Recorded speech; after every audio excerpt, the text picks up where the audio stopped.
걸그룹 라붐 출신 유리가 누리꾼의 불편한 지적에 욕설로 단호한 대응에 나서 많은 이들의 관심이 집중되고 있습니다. 2022년 11월 28일 유리는 자신의 인스타그램 계정에 이것도 있지롱이라는 글과 함께 일상 사진 2장을 게재했습니다.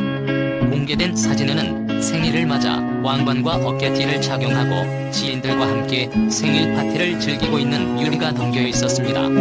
사진 속 탈색 헤어 스타일의 니트, 핫팬츠를 입고 포즈를 취한 유리는 화려한 비주얼을 뽐내며 눈길을 사로잡았습니다.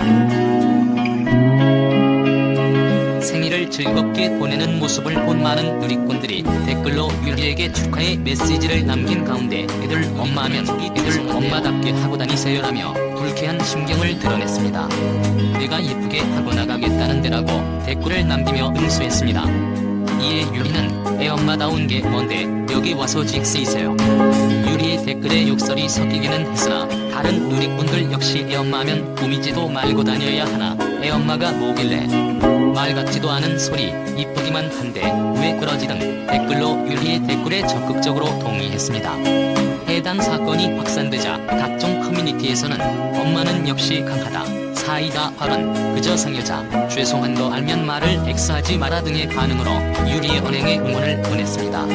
지난 2014년 걸그룹 라붐으로 연예계에 데뷔한 유리는 1997년생으로 올해 나이 26세이며 2018년 1월 그룹 FT 아일랜드 멤버 최민환과 혼인신고를 하고 만 20세의 나이로 법적인 부부가 되며 아이돌 결혼 최연소 기록을 세웠습니다. 2018년 5월 18일 첫아들 최재일 군을 출산한 유리는 2018년 10월 19일 최민환과 정식적으로 결혼식을 올렸습니다. 2017년 초부터 교제를 시작한 두 사람은 2015년 KBS 뮤직뱅크 대기실에서 라붐이 새 앨범을 들고 FT 아일랜드 대기실에 인사를 하러 가며 처음 만났다고 알려졌습니다.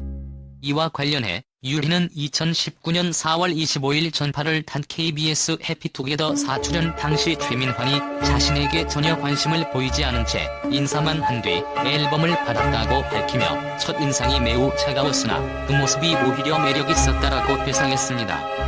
이후 2년간 각자의 활동을 하다가 2017년 초쯤 우연히 지인을 통해 소개를 받은 두 사람은 사람들의 눈을 피해 공원이나 집, 차 안에서 대부분의 시간을 보냈다고 밝혔습니다.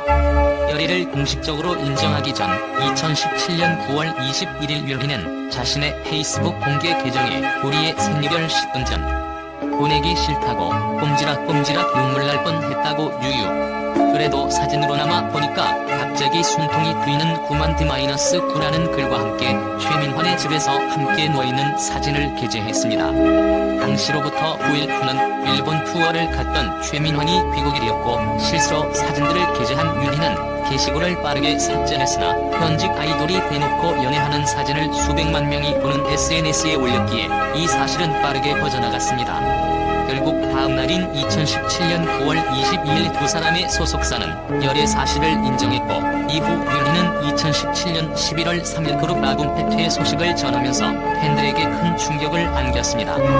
유리의 소속사 측에서는 연예계 활동을 할 뜻이 없다라고 탈퇴를 발표해 사실상 그가 연예계를 은퇴한 것으로 보였으나 탈퇴 후 출산 등으로 휴식기를 가지던 유리는 2018년 12월 KBS2의 예능 프로그램 살림하는 남자들을 통해 성공적으로 방송에 복귀했습니다. 복귀 당시 연예계 은퇴를 번복하는 것인지에 대한 잡음이 있었던 유리는 살림하는 남자들의 시청률이 높게 나오면서 홀로 해피투게더, 라디오스타 등의 게스트로 출연, 홀로 서기에 성공했습니다. 남편 최민환이 군대에 간 뒤 본인의 유튜브 채널에서 주로 활동하던 유리는 최민환의 전역 이후에는 다시 살림하는 남자들을 통해 다시 지상파로 돌아왔고 2022년 그룹 티아라 멤버 함은정과 함께 케이블 프로그램 진행을 맡는 등 개인 방송 활동에 집중하고 있습니다.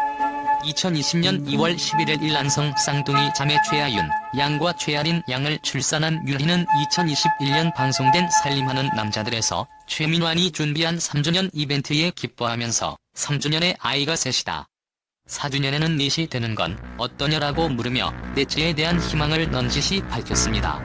실제로 유리의 쌍둥이 출산 후 정관 수술을 한 최민화는 이와 관련해 유리가 첫째, 쌍둥이 모두 제왕절개 수술을 했다라면서 아내 쪽에서 피임을 하거나 수술을 하는 쪽이 많다고 들었는데 여자 몸에 안 좋을 수 있다는 말을 들어서 제가 했다라고 고백했습니다. 늦둥이를 낳고 싶어 할 수 있지 않나. 유리는 그때도 너무 급하지 않냐는 생각을 했었다. 그러면서 그는 찾아보니까 제왕절개는 3번까지 가능하다고 하더라.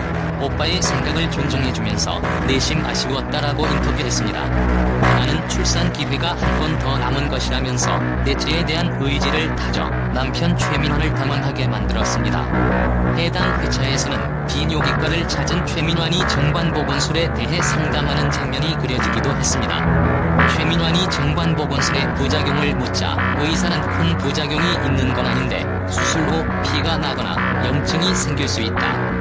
심각하면 부환이 퇴화되거나 위축되는 경우도 있을 수 있다. 수술을 했는데 개통이 안 되는 경우가 있다라고 답했고 상세한 설명을 들은 최민환은 결정을 내리지 못하고 집으로 돌아갔습니다. 2022년 8월 27일 공개된 살림하는 남자들이에 출연해 막내 이모가 낳은 생후 3개월 아기를 안아보던 유리는 어머니가 너네 막둥이 하나 낳을 거냐라고 묻자 못 낳는다. 사위인 최민환은 이미 묶었다라며 정관 수술을 언급했고 유리도 문 닫았다. 우리는 입이라고 대답하며 넷째 계획서를 일축했습니다. 최민환은 2022년 10월 12일 MBC 라디오 스타에 게스트로 출연 당시에도 최근에 유리가 넷째 얘기를 하더라. 수술한 지 2년이 다 돼가서 안 될걸? 이라고 덧붙였습니다. 공장 문 닫았는데 은연중에 계속 얘기한다라면서 저는 여기까지 했으면 좋겠다라고 자신의 입장을 밝혔습니다. 한편 2022년 4월 30일 방송된 살림하는 남자들 시즌2에서 유리는 이모부께 비법을 전수받았다라며 쌍둥이를 낳는 비법을 공개해 이목을 끌었습니다. 이날 한 쌍둥이 엄마가 유리에게 딸 낳으려고 노력한 적 있냐라고 묻자 유리는 나는 몰랐는데 남편이 노력했다고 하더라라면서 관계 중에 마무리할 때 멈추면 안 된다고 하더라. 남편이 더 잘 아니까 물어보고 얘기해드리겠다라고 말해 현장의 웃음을 자아냈습니다. 그리고 낮 시간, 초저녁에 해야 한다. 어린 나이에 새 아이를 키우면서도 SNS에 본인의 일상과 아이들 사진을 꾸준히 공유하며 소통에 노력하는 유리에게 누리꾼들은 대단하다라며 응원의 메시지를 보내고 있습니다.